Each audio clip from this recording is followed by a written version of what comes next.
Hello, everyone. It is time for another episode of Off the Hook with Matty D. I am your host, Matty D. And today I have a special guest coming to me from my old stomping grounds in upstate New York.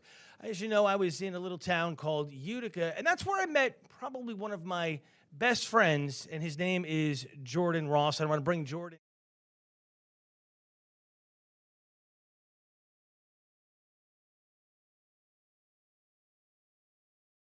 Ross, because number one, I think your love of fly fishing is something that's to be commended. Two, the way you go about conservation with fish throughout the Adirondacks and the knowledge that you have is awesome. And I think people can relate to that here in our streams in the western part of the state, streams out of the Shenandoah, streams in the Rappahannock and things like that, the Rapidan and Malsey and stuff, streams around here. And I also think that, you do something really interesting to further our sport, which is you build really custom special rods for all different types of fishing. So I want to get into that. First of all, welcome to Off the Hook with Matty D. Well, thanks. I appreciate you having me on here. It's good to see you. It is good to see you. So first of all, we have known each other since 1996, 97. So I don't know how you put up with me for over 25 years or more. Well, I have many intimate secrets with you, Matt, fishing and sharing rooms and trying to get on the water early. So I've seen many sides of you. Many people have it, which I'm proud of. I appreciate that, Jordan. We have fished together numerous times. You have put up with me on the large streams. I fished with you on some of the smaller streams. It has been a great time. How did you get into fly fishing? Were you a young kid? Did your dad take you? What's kind of the origin for you? I just like casting. And that's really kind of, usually people start fly fishing by either fly tying or someone, shows them casting, and then they kind of get enamored with casting.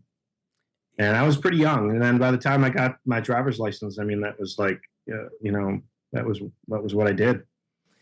You have so 13. I know you're a little bit younger than me, so we're talking 35 plus years of fly fishing now, being involved in the sport. And what is your greatest, or if you have one, it's probably more than that, like singular memory of a particular thing that happened with you when fly fishing? Maybe it's catching a brook trout that you saw, or maybe it's just being out in the wilderness. We just went through the anniversary of 9/11, and I don't know if you remember, but we were packed. Everyone kind of checked on their families, and they all came to the fly shop because we were so numb, and we needed a safe place.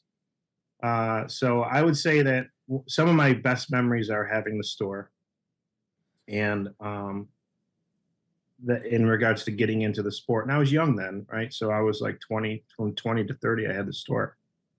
And in regards to being out in the wilderness and stuff, I've traveled all over the world, and I'm thankful that I fished all over the place, even Japan and Asia, a lot in the United States. But my heart really is in the Adirondack Park in upstate New York.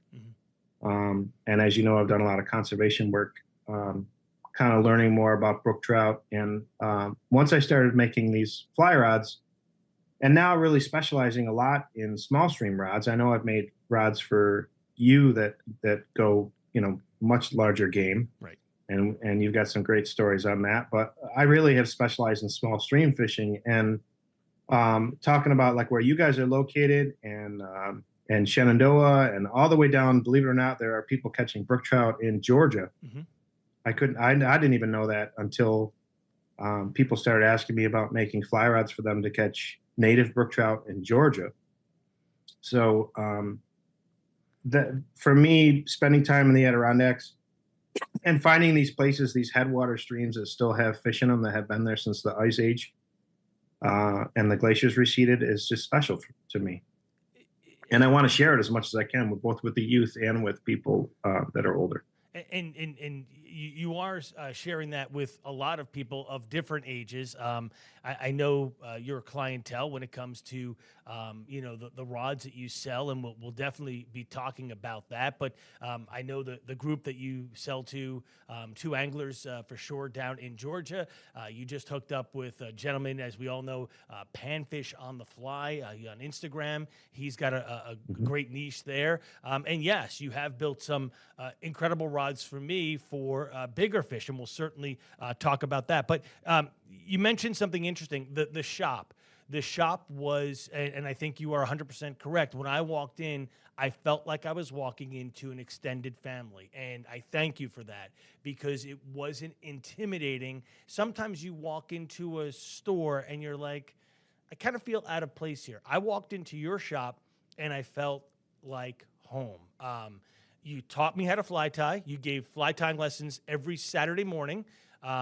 We talked about rods. We talked about fishing. It was simple things, Jordan, but it made the experience that I now have so much greater. So I do have you to thank for that. Well, the feeling's mutual, because I mean, look how many times that you came down to the shop and it was 4 o'clock and we're like, we're going to go to the West Canada tonight. And you're like, I'll come. Yeah. Right. And I mean, and you learned dry fly fishing with us, and we were all learning too. And that's another great thing also, as you're exposed to the sport, sport, pastime, whatever you want to call it. I know there's a debate on that, but you're always learning, and being around each other, you learn these different tactics. And, you exposed me to the lake run brown trout last year, which was a great experience for me.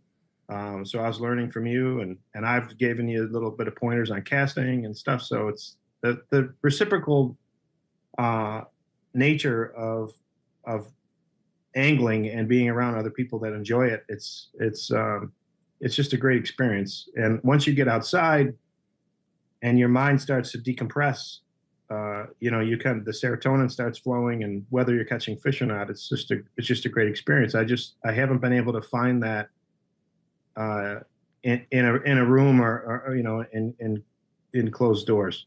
It's always outside where I find my peace. You have a saying that I found on your Instagram, and it goes to your overall mantra. Your overall mantra is, get outside, simply fish, be happy. And I think this is great here. Life is short. Tie on a big fly, double haul, cast far, strip fast, simply fish. It sounds poetic to me, but it is just that. And it's not so much about simply fish, because you've taught me, it took me a long time to realize this, Jordan, that it doesn't make a difference whether I put a fish on or not. It's to enjoy the experience, to live in that moment. And I think that's what you mean when you're saying get outside and simply fish. It's enjoy the moment, live in the moment. Yeah.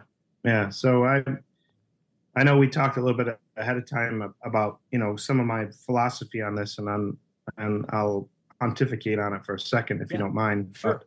The subconscious thoughts that pop into your head, sometimes we listen to those. And the truth is they're just thoughts, and they can just take you all over the place. And whether you have kids and you can imagine like, oh my God, I haven't heard from my kid in a while. Are they okay? And man, is my wife upset with me? And, what did that email mean? Is my boss upset about something? Are there, and these thoughts just start going through your head, and they're just thoughts.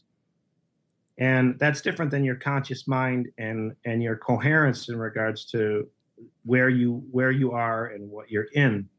And the whole mantra of getting outside and simply fish is, I have found that being outside allows me to tap into my very conscious mind, and the subconscious thoughts don't really haunt me.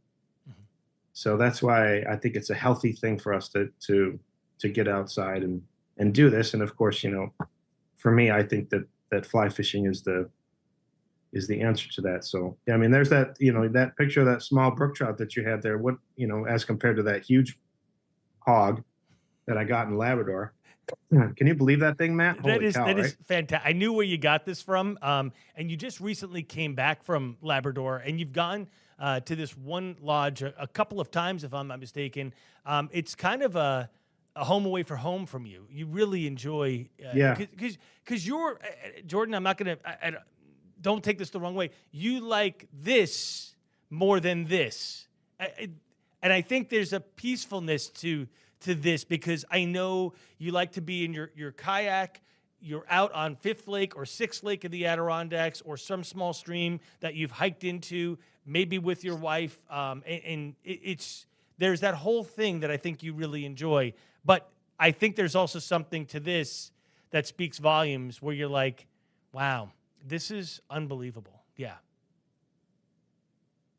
Yeah, it's pretty remarkable that that's the same species of animal.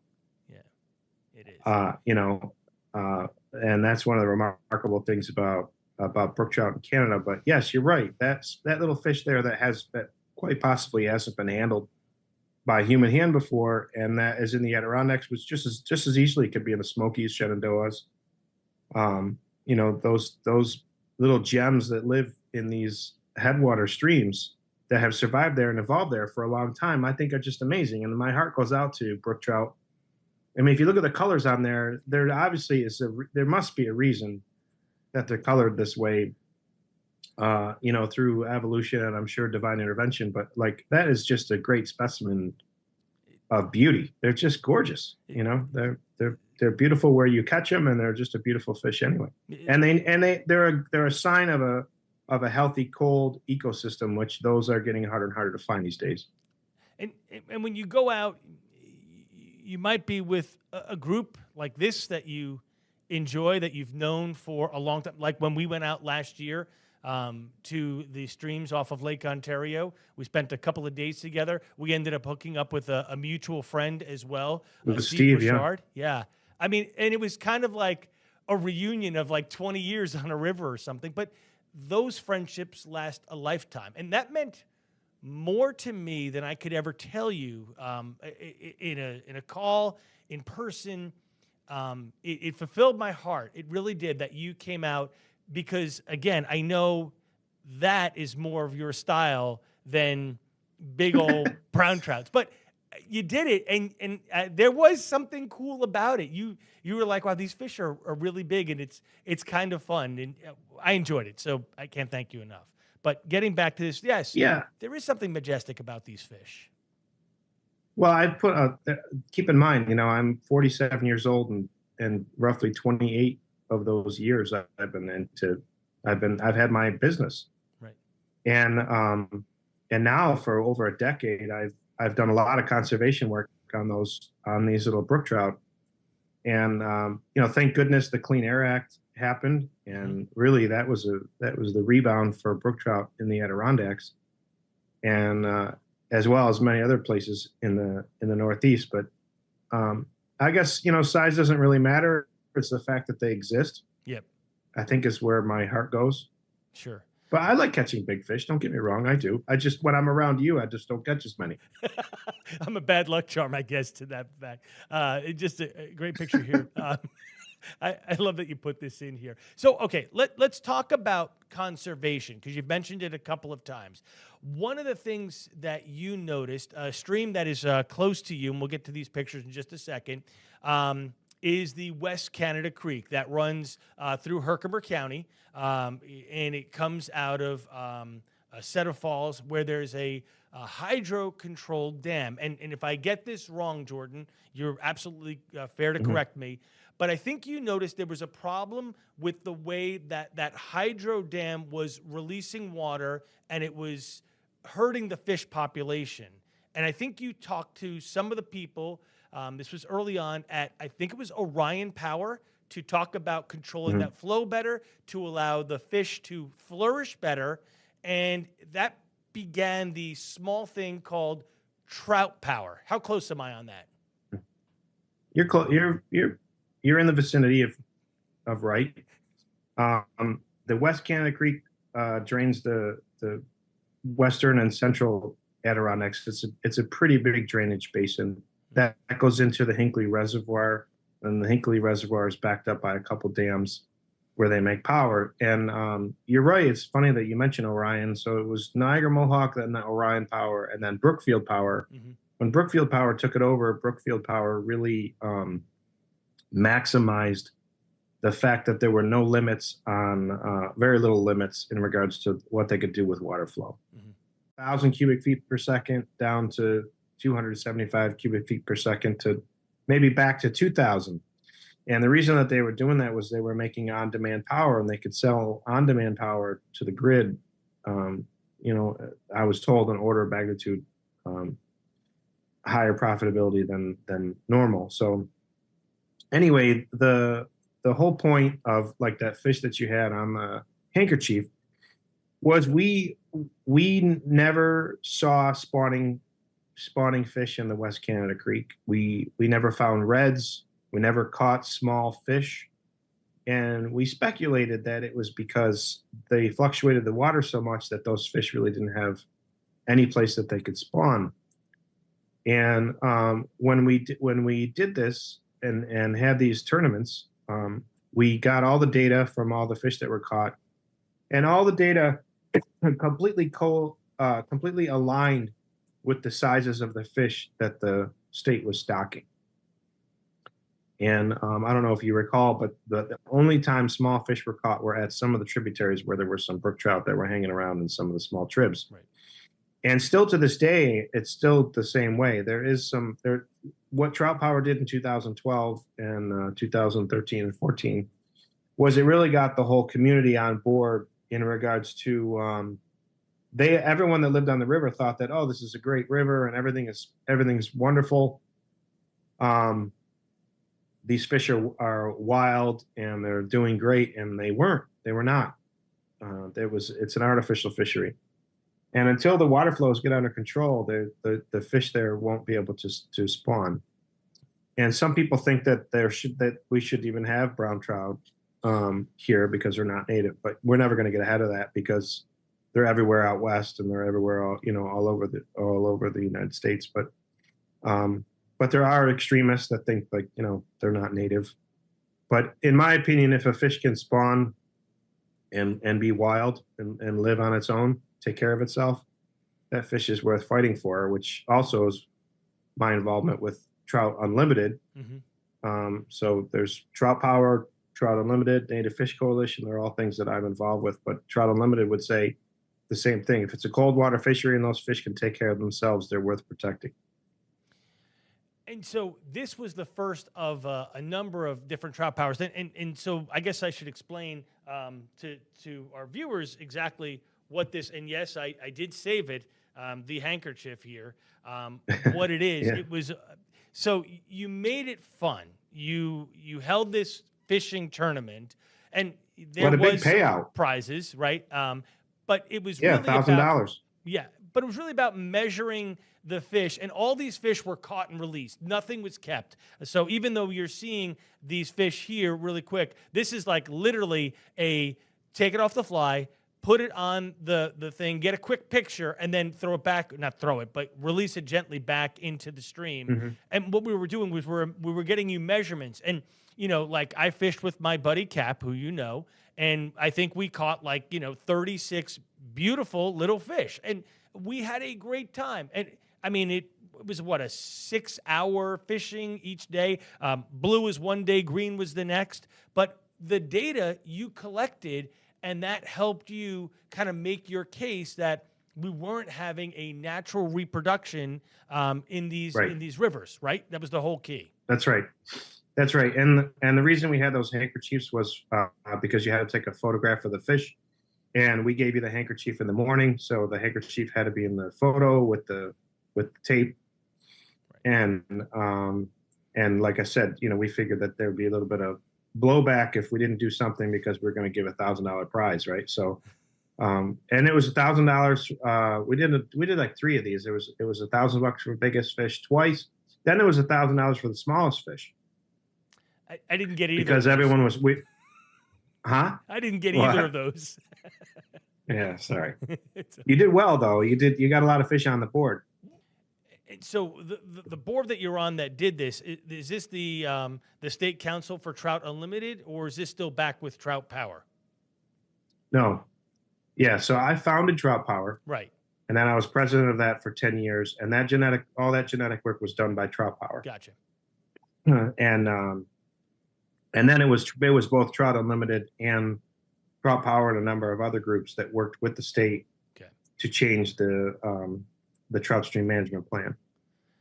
And so now these are widely accepted New York State management trout stocking plans that your group and other groups have really kind of formulated with data, with science, to preserve these fish and to enhance the conservation of these fish.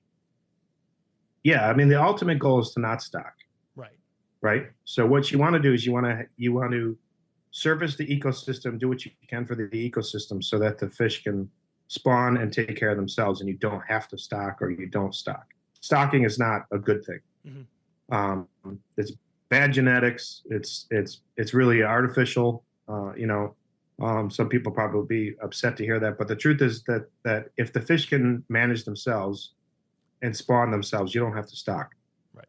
But humans have done so much damage to so many ecosystems that in order to still provide a recreational fishery, you have to stock.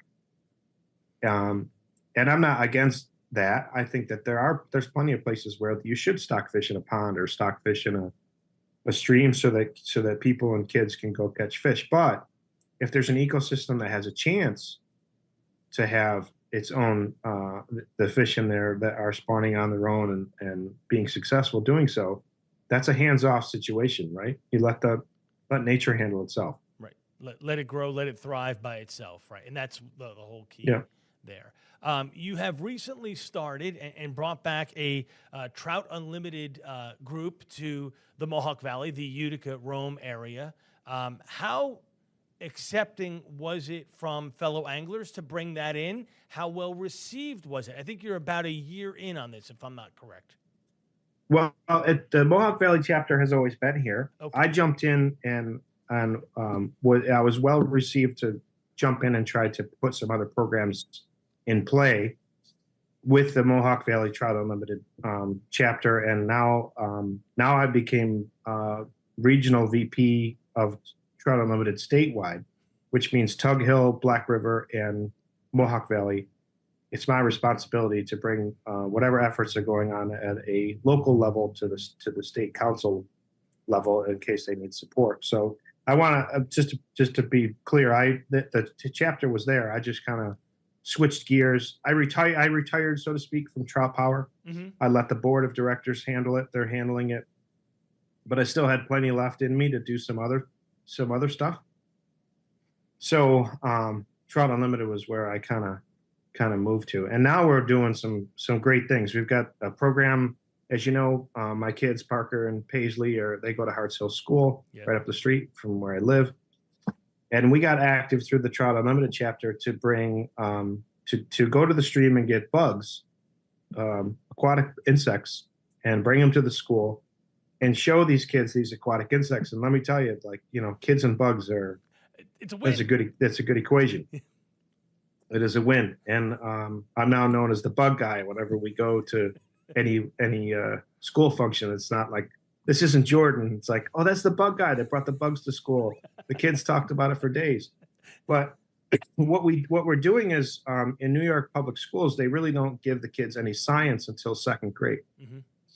So what we're doing is we're bringing conservation to the kids early, and whether they want to get involved with monarch butterflies,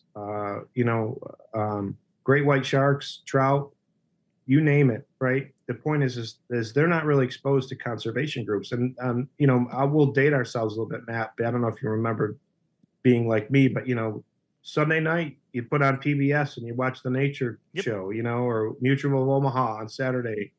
Things, we were exposed to that as kids. We were exposed that there were, people that were trying to help nature. That's not very, very prominent in kids' lives today. They're very into Minecraft and and all these other things. but they're not exposed to the fact that there are people that are trying to help the planet. So that was something that we brought to Mohawk Valley Trout Unlimited to try to expose these kids to conservation with bugs, and they love it.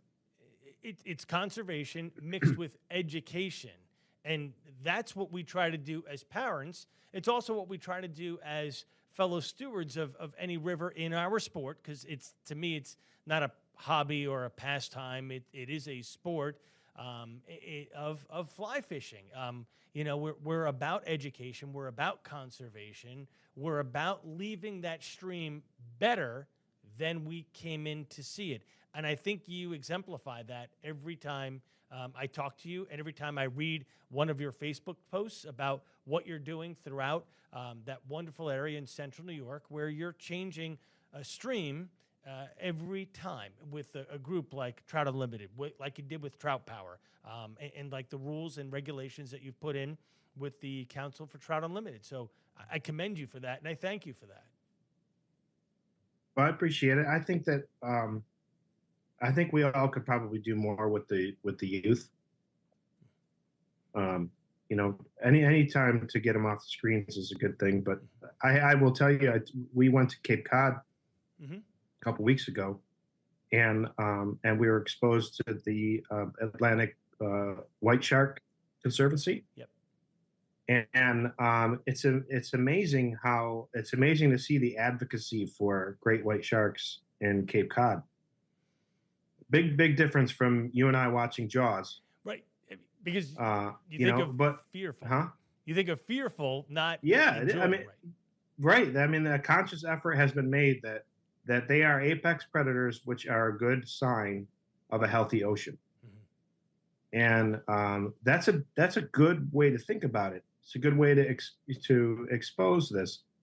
So we can all learn about these things and try to expose the youth to them. And the truth is a lot of these conservation groups are trying to do good, but we're all volunteers.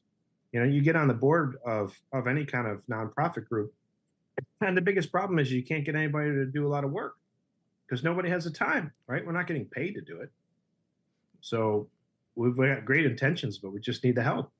And maybe the kids can help. So we'll see. A scout group to do or something like that, just even a small thing just to kind of take it over. But education is a way. I want to circle back a bit here, Jordan. We talked about Trout Power. In terms of education, this is a picture with you with a group of West Point Army guys. Cadets. Yep. And this is over at, as you see there, the Rome Fish Hatchery. Tell me a little bit about this picture, because there is some education involved in this. Yeah, so this was a whim. The manager of the Rome Hatchery knows me, and the West Point cadets were coming through because they were over at Griffiths, I think, and the Griffiths Air Force Base in Rome, and they called me, and the leader of the group wanted to kind of be exposed to some of the conservation that was going on the Mohawk River, and they asked me to do that. So you can see my two kids came with me. Yep. And that's always fun when they think that daddy's a big deal. But the point of doing it really was to expose. I should say, it's probably a bad word to say expose, but to educate everybody on the Mohawk River and the Mohawk Valley system, and that's what we did. And it was a really good time. It was pretty hot, so the fishing wasn't that great, but we went through the hatchery, and then I kind of like helped get them going on the Mohawk River, and we had a really good time. They only had a day.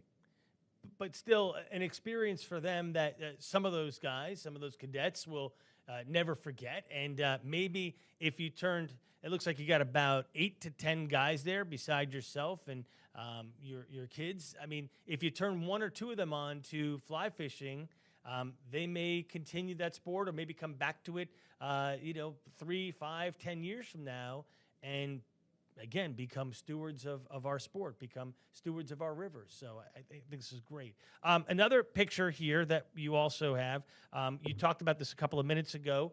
One of the things that you did that you enjoyed at the shop, at the 3 Mill building, was fly tying. And for a while, you Oh, held yeah. some fly tying symposiums when I lived in upstate New York. I even came back up there for 1 or 2 when I was living down here. And you brought it back this year in March, as you see there. How was this well received? I mean, it had to be To great. go through the 16 Stone Brewery in Holland Patton, and it was great for them, but it was crowded. Right. Um, so now we're going to get bigger, and if you remember, we did it in Hotel Utica Yep. also. Mm-hmm. Those were the big symposiums. Yeah. If you remember, Matt, I mean, there were vendors there and stuff, and that's probably going to come back. And also, this is a great thing for that Trout Unlimited chapter, as you mentioned. You know, kind of reinvigorating the chapter and getting everybody involved. And the truth is cabin fever starts to set in February and March, and the camaraderie of anglers getting together, male and female, is great. And we just want to be together and talk fishing and tie flies. And now you go to a fly tying symposium, people are tying flies for pike and muskie and barracuda and sharks, and it's different than traditional dry flies like when we were doing it 20 years ago. So. And so, can we kind of break news here in the world? I mean, do you have a particular date that this might be coming back, or is it going to be a weekend event, or have you not thought that far ahead yet? No, it'll be a day. I'm actually reaching out with Utica Chamber of Commerce to see if how involved Utica wants to be with it. Okay. Give them a shot. And one of the things that was cool was at the Marlborough, Massachusetts fly fishing show. Mm-hmm. There was a lot of overlanders there, which is so cool. These people are coming in with their trucks all ready to do their overlanding thing, and they're just really awesome. And I was thinking, man, it really would be cool to incorporate fly fishing with the overlanding and stuff like that. And so to break news, yes, we're going to do it. And there's lots of activities that happen in that area for sure. And there's lots of different fisheries in that area that you mentioned. And a lot of my friends down here, they go up to the Adirondacks to fish because it is a different fishery and they do enjoy it. So you mentioned going to the Massachusetts Fly Show, which is where, if I'm not mistaken, it was either this one or I think you also went to Jersey where you met a guy who catches these fish and has made a name for himself. He goes by Panfish on the Fly on Instagram. He's got a huge following. Tell me about that. Was it the Marlborough, Massachusetts one, or was it Jersey? It was Marlborough. Yeah. That's my fish, by the way. Is that? Oh, okay. Yeah, that fish was a state record for like half a year. I didn't realize that a red ear sunfish could get that big, but I caught that fish in the Adirondacks. But yes, you're right. Bart Lombardo, Panfish on the Fly, has made a great name for himself. And we ended up making a fly rod for him that was a panfish theme. The one that we made for him was a sunfish. And now I have more orders and people want bluegill, some bluegill theme rods. And he's a great guy. So I had him on my podcast. I don't know if you listen, but he's very, very down to earth, retired police chief from New Jersey. Great guy. We had him. So I'm a member down here of Fly Fishers of Virginia, and he came in last February and gave an amazing talk. And it got all of us invigorated because, again, I've been doing fly fishing since 95. I said, met you in 97. And I had never, it was all trout, it was salmon, and I never thought about panfish. And now it's like, wow, you got to do this. So really cool. Okay, so rod making, gorgeous rods, custom rods, just showing here a rod on the Turner. This one, I think you had applied a second coat of, I don't want to say epoxy, but epoxy. Is it epoxy? Okay, yeah. So it's epoxy for the guides and all. So let's talk about this a bit here. You mentioned this earlier. You are into building rods, but you're not building a rod that you can go buy off the shelf. Everything you do is extremely customized, from artwork to paint to grips to even the style of rod that you may be making for somebody. I'm going to pull up some pictures here as we're talking about this. How did you get into rod making, Jordan? I that also came from the shop, but I will say in these pictures, I want to make sure that I give credit where credit is due. Mhm. That artwork is Jeff Kimball. Yep, for sure. Yeah, absolutely. So, Yeah. and aside conversation, I will say that part of the fun of doing this business is being helping people like Jeff Kimball and Mark Usick. Their businesses are now growing because of the fly rod company. Mark is really active now with his books and his wood burning, and he makes rattan grips for me. But to go back to your question, when I had the shop, there really wasn't an affordable fly rod that I thought was of good quality. So I started making a $99 fly rod called the Adams, and that rod is still available on our site. So you use the word extremely custom. I will make them that are extremely custom, but I do still have the Adams series on our site, which is pretty basic, but it's still handmade. And so although our rods can get quite crazy in regards to what you could do to them and expensive, we do have value priced rods as well that are made in the United States. But the business grew from there. It grew from what ended up happening was it was a good product and good customer service. People came back, said they wanted another one and they wanted it nicer. They wanted to add a special grip, and they wanted to change the colors. And I was like, wait, maybe there's something here, right? So that's what we do now is we will make stuff pretty custom. So that one there, you can see has actually been burned. That one's been burned with a brook trout image by hand by Mark Usick, and it's got Jeff Kimball's real seat artwork there. And then I build the whole thing, put it all together.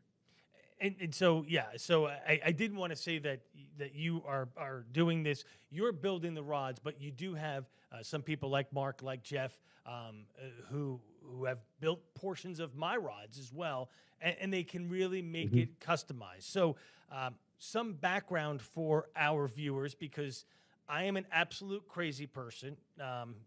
I fish the Salmon River, and I literally left the Salmon River one day, drove directly to your shop, like you were like about to lock the door, and I'm like, no, you're not. And I said, I want you to build me a 14-foot spay rod. And you looked at me like I had 3 heads, because you then said, Matt, I don't build spay rods. And I said, no, Jordan, I have ultimate faith in you. You can do this. You took the challenge on, and that is still a rod. That might have been 2000, and that is still a rod that is in my arsenal today that I use consistently. I would like to say that no project is too big or too small for you to go after and try. Well, you're unique that I don't say no to you, but I, whenever somebody's passionate about wanting to do something, I get excited. Yeah. So if it's, here's Bart, wants a panfish rod, fiberglass panfish rod. We make a rod for him. Here's you going on this, trip to Alaska that is a once in a lifetime thing, right? And you want to make it special. So, okay, let's do it. And it happens over and over and over again. People are retiring, or they've got a son or daughter that's coming out of school, and they're excited and they want to do something special. So I get excited too.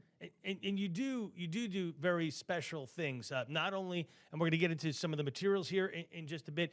You do glass rods, S-glass over E-glass. You do graphite rods, the hand-painted art by Jeff Kimball, as we talked about, the different reel seats as well. This is all right from your website. You make very, what I would call small compared to a 14-foot rod. And that's not the only rod that you've built, because I have other crazy stories we can get into. But a 7-foot, 3-weight, a 5-piece at 7 foot. Most people would be like, that's a 3-piece rod. No, you make it so that it's really compact to travel with, because your thought process, and one of your, I love this about you, is you want to make it so easy to carry so that when you're hiking 6, 7, 8 miles into the Adirondacks, there's not this ginormous tube sticking out of the back of your backpack and all this uncomfortable stuff. It's super easy and super slim to carry. Yeah, that was the point of that rod there, called the Muir, named after John Muir, the famous conservationist. Was I wanted to make a rod that you could pack inside your backpack. And turns out I wasn't the only one thinking that, because a lot of people were like, yes, I agree with you. I don't want that thing get stuck in the sticks and stuff. So we were one of the first companies to do that, to make a 5-piece glass rod. That rod was E-glass. Mm-hmm. And then we got into the S-glass, which you have one of very few of the Alchemists, which we are now, I think we're one of the only companies that make these convertible rods. So we have a Peacemaker rod, for example, that's a 10.5-foot rod that also you can exchange sections and turn it into an 8-footer. Right. You've got a rod that you can turn from 6 foot, 8 foot, and even longer. Yeah, so the wheels are always turning. The wheels are always turning. And so another great story. I moved on from the Salmon River for a while, and I started to fish out on the western streams, Oak and Sandy and things like that. And again, I'm driving home and down to Virginia, and I get on the phone with you on a Sunday afternoon or something crazy, because I don't care. I'm going to call you no matter what, because I love you. And I say, Jordan, and you're like, oh my God, here it goes. And I said, I want you to build me a 7-weight switch rod. To which I heard nothing on the other side of the phone except for, Maddie, I don't build switch rods. No, I know you don't, Jordan. So let's do it anyway. And you only built one, you built 2. One for me and my I got buddy. to tell you, I was just going through my stuff, and I still have extra pieces waiting in case something happens, because I made extra parts for you. I was just going through my shop, and I'm like, oh, there's Matt's stuff, Matt's extra pieces. There is a chance in my life that I might have broken, a couple of rods. That's all I'm going to say. That's okay. They don't break themselves. You got to be outside to do it, right? That's exactly right. Part of the mantra. We don't want clean grips, man. We want dirty handles. No, for sure. We absolutely don't. And so that's another rod. And then you mentioned the Alchemist. So one of the things that here in Virginia, like New York State, we have many different waters. And I didn't want to buy 4 different rods.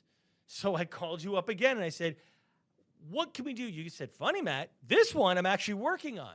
And so the Alchemist is as you said, it's an interchangeable rod. At its base length, like the longest, it's a 5-piece, 9.5-foot, 5-weight, but it can convert down to a 6.5-foot, 3-weight.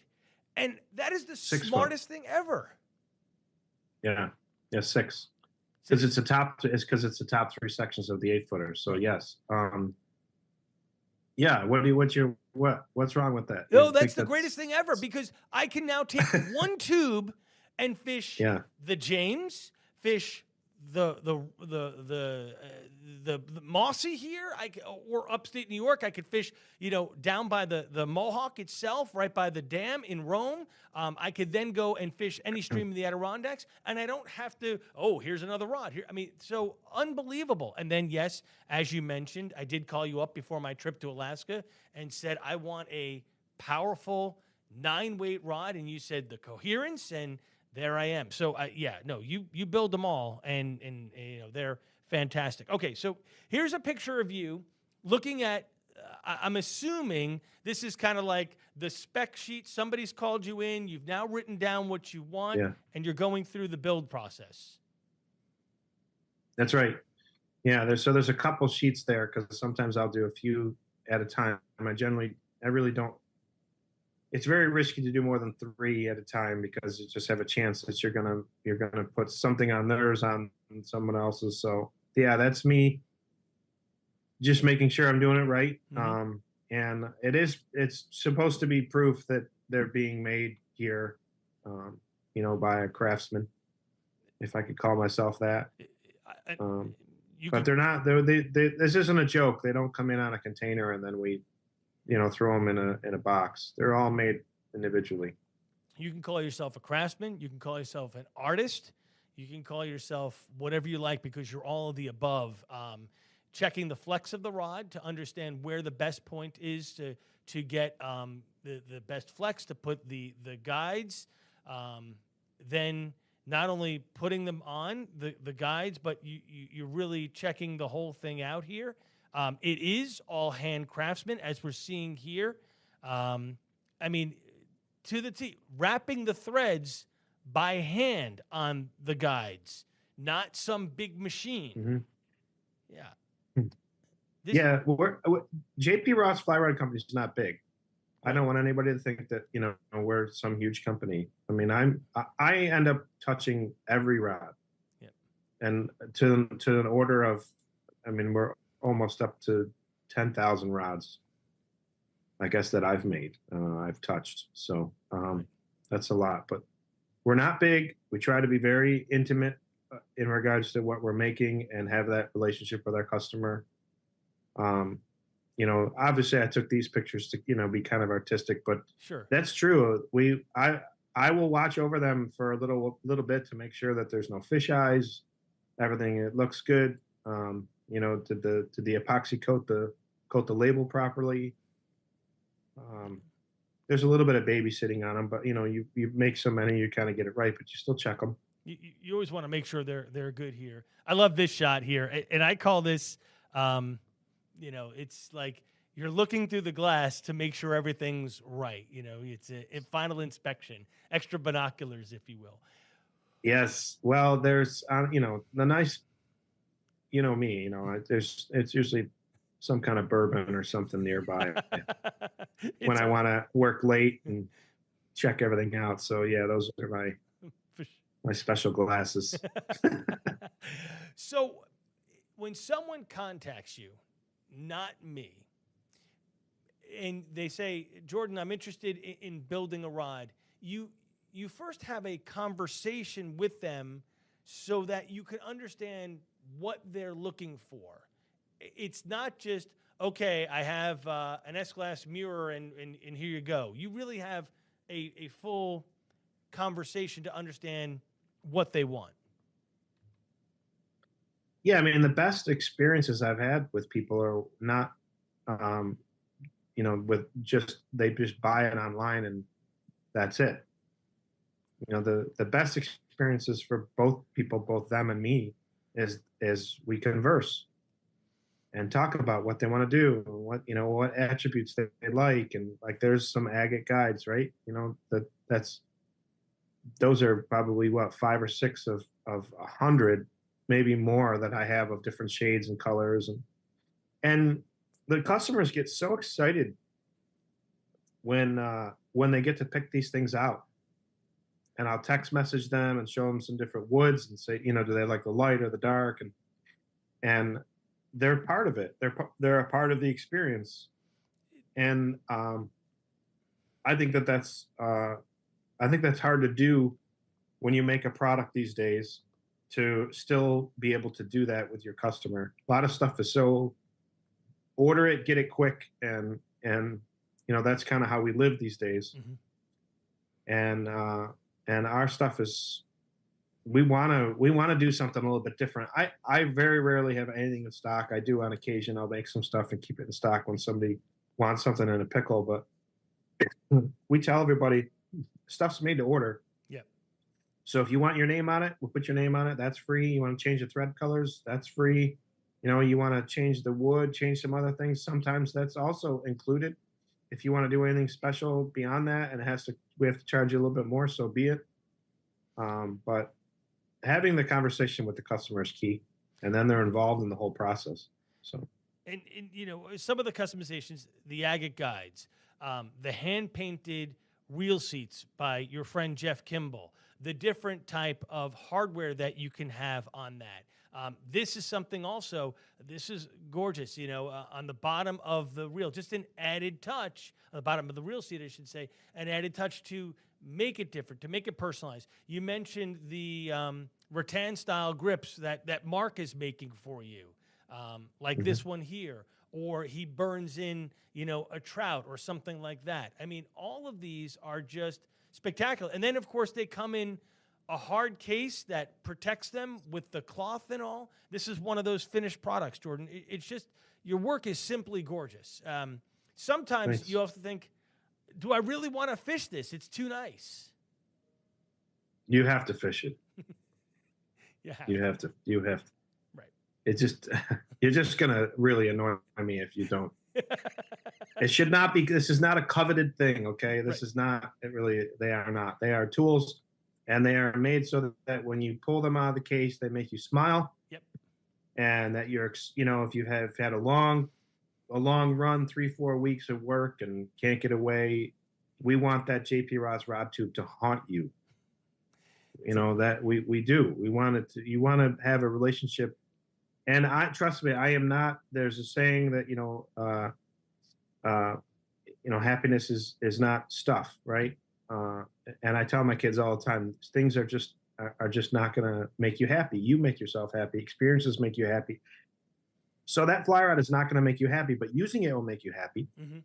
That can, you know, that can help you. So, yeah. I don't know. No, you're 100% right. Using it, being outside, getting out, doing things with friends, the camaraderie of fly fishing, all of that, or just the peacefulness and the serenity makes you happy. You mentioned my trip to Alaska. I put in the reel seat here, which you and I went back and forth on. This was really cool, hand painted art by Jeff Kimball. What we did here was a steelhead reel seat, and we did it with silver trimmings, and then the rod itself, which you can't see here, is blue, and then adding the blue reel to it. Just really, again, putting it all together. So this rod, unbelievable, by the way. I told you a story off the air. People saw my Alaska show. I mean, you talk about pounding on fish and the bend and the action, tremendous, just tremendous. So I use it up on the Lake Ontario trips. I use it down here. I've gone actually into the salt with it and used it for false albacore. So it's unbelievable. Great rod. You mentioned the burning awesome. in. And I love fishing saltwater. Yeah, you do. You do keys every once in a while too, don't you? Well, now that was all BC, right? That was before children. Yes. So, but I do. I mean, I know I make small stream rods and stuff, but I love fishing with salt. And I was so excited when you did the Elbies on your rod. So great. I mean, there's nothing like that. I mean, you talk about a fish that, you know, you get in any kind of fish that's related to tuna, you know, Elbies, skipjack tuna themselves, they are just like rockets. Yeah. You know, and a lot can go wrong. That fly line flying all over the place, and it's just chaos, and it's awesome. You know, it's just awesome. Yeah, that was exactly it. You know what? You're stripping into the top where the bait is flaring, and all of a sudden the rod goes tight, and like before I could even do anything, the line is just stripping through my hand, and I'm just trying to make sure that my feet are clear. You know, because there is so much, you know, on the boat floor, and it was awesome. Yeah, for sure. And those are babies. I mean, you know, not that you're going to get a bluefin tuna on a fly, but I mean, certainly. I mean, can you imagine 100-pounder? You easily could tie into a 100-pounder. I couldn't even imagine. I can't imagine it either. I had a chance in the Keys or in the Outer Banks where we were down there. I was with my uncle, and we went out, and there were tuna that were rolling, and they were big. They were like 300, 400 pounds right offshore. Mm-hmm. And And I was in awe. The guy yelled at me because I was just like watching these fish. And to me, I was like, I can't believe they're still in the ocean. I couldn't even imagine hooking up to one. Yeah. I just, it was awesome. Just incredible. Let's go through a couple more. So talk about this. How did you get involved with Mark Usick and doing grips that are burnt in with trout images and things like that? Well, I mean, Mark and I go back to first grade at St. Paul's School, and we rekindled our relationship. He went into the military and then came back, and it was Trout Power actually that I got to know him again. And that time we have been inseparable. So Mark started writing blog entries and created a blog on the website, and then that turned into his books. So a little plug for Mark Usick. Yep. He has 3 fantastic books. He's working on a 4th. And then Mark started to tap into his art and started to do the both, pen and ink kind of art that I scan and laser onto the grips, as well as he started to do some of the burning right on the grips himself, one off, but he's not going to do that. And he admitted that after he did a few of them, he's like, "No, I'm not going to do these anymore." So if anybody got some of those, they were a limited run. But this, like you see here, those can be lasered onto the cork for a relatively low price. So Mark's been another, to answer your question, he's just tapping into more of his creativity. Right. And it just adds that extra layer of customization to the rods that you build. Beside being handcrafted, beside having hand-painted reel seats, to have something special on the cork, it really puts it all together. All of your rods, of course, come with the signature J.P. Ross emblem, as we see here. You also kind of handwrite exactly what that rod is, so that everybody knows, and it's really amazing. And they're wonderful tools that truly, I want to say this, make you smile when you open it up and you start to utilize that tool. So good stuff, Jordan. I appreciate it a lot. Sometimes I get nervous that they're getting a little too busy, but people seem to like them, so I guess it's okay. But when I make them for myself, I tend to make them pretty plain, pretty simple. Yeah. But like that picture right there, of Jeff's artwork of a sunfish, it's just, and then the turquoise agate guide. I love doing it. I was just out earlier today because I'm home, stuck home because of COVID, and I went out to the workshop and I just put a couple things together, and I was very cognizant of the fact that I was happy touching these things and getting things ready, and so it really makes me happy to do them. Maybe selfishly, but I enjoy it. Real quick, Jordan, if somebody wants to contact you, I'm going to put the contact information up in just a second, to build a customized rod, it's not, as you said, overnight. Once you start to build the rod, how long is the process, or how long is the whole process really in your mind, and what is the customer's expectations? Well, and if to do them, so for the entry level rods, I try to flip those in 2 weeks. Okay. The custom ones are running about a month. Okay. I mean, remember, I think we were trying to get some purple agates for you, right? It took a while to get the purple agates. Yep. So sometimes it's something stupid that ends up taking an extra month. I shouldn't say stupid, but something that is more intricate that ends up taking, longer time. So your rods have primarily been the longer ones, but if the expectation on something that's very custom should be around a month-ish.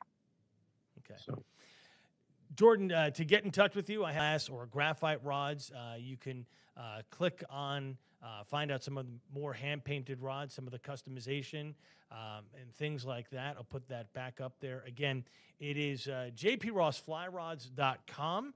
You can also email Jordan at jpross@jprossflyrods.com. to get a chance to go ahead and maybe look over the website. If you're interested, contact Jordan about maybe a rod that you are looking at. Maybe you're looking at going after smaller stream brook trout, or maybe you want to be crazy like me and go after big salmon out of Lake Ontario or steelhead. He's got them all on his site, different rods, and he builds them again meticulously, and you can customize them up to the way you want, or just make it as simple or as plain as you want as well. But beside that, Jordan, what you're doing up in New York State with conservation and education needs to be commended. That was really the main reason why I wanted to have you on today. I not only are you a dear friend, but I love the work you're doing for conservation of brook trout throughout the Adirondacks. And again, we talked about the mixing and the genes. Really great stuff. So thank you so much for being, number one, on the show, but truly for being a great friend as well. Well, I thank you, Matt. I mean, I just to go back what you said about us being on the river and meeting up with Steve last year. You know, those are the things that we remember. You know, not so much the fish. We got pictures of the fish and stuff, but what I remember is coming around the corner and, you know, and or having Steve come around the corner and seeing you and Gonzo hooked up. And I appreciate our friendship very, very much. I really didn't. I was expecting we're going to talk more about conservation. I appreciate that you talked about the rods like you did, but my heart definitely is in trying to help the planet and doing stuff for our kids. And you're doing a great job. So, Jordan, with that, I'm gonna let you run. And one more time, again, if you want to get in touch with Jordan Ross and learn more about what he's doing in terms of conservation, you can email him and find that. If you live in upstate New York and you want to be part of that, jpross@jprossflyrods.com, or of course his website, jprossflyrods.com. Jordan, once again, thank you so much for joining us on Off the Hook with Matty D. My pleasure. Thanks, Matt. Thank you. Thanks for joining us for another episode of Off the Hook with Matty D.